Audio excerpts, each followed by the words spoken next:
യേശുവിൽ പ്രിയപ്പെട്ടവരെ, മനുഷ്യരെ നമുക്ക് പല രീതിയിൽ തരംതിരിക്കാനാവും.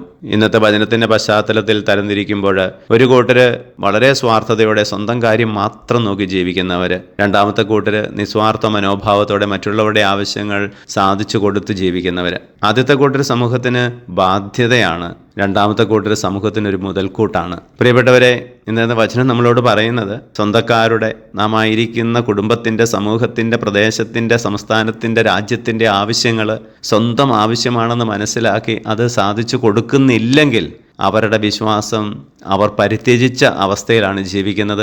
അവിശ്വാസികൾ ഹീനമായ ഒരവസ്ഥയിലാണ് അവർ ആയിരിക്കുക എന്ന് പറയുന്നു. യാക്കോബ് ശ്ലീഹ പറയുന്നുണ്ട്, പ്രവൃത്തിയിലില്ലാത്ത വിശ്വാസം അതിൽ തന്നെ നിർജീവമാണ്, ചത്തതാണ്. സജീവ വിശ്വാസം പുലർത്തുന്ന ഒരു വ്യക്തി സമൂഹത്തിൻ്റെ, കുടുംബത്തിൻ്റെ, പ്രദേശത്തിൻ്റെ എല്ലാ ആവശ്യങ്ങളും സാധിച്ചു കൊടുക്കും. നിസ്വാർത്ഥ മനോഭാവത്തോടെ ജീവിക്കാൻ ശ്രമിക്കും. ഈശോയെ, ഞങ്ങളെ അനുഗ്രഹിക്കണമേ, ഇപ്പോഴും എപ്പോഴും എന്നേക്കും. ആമേൻ.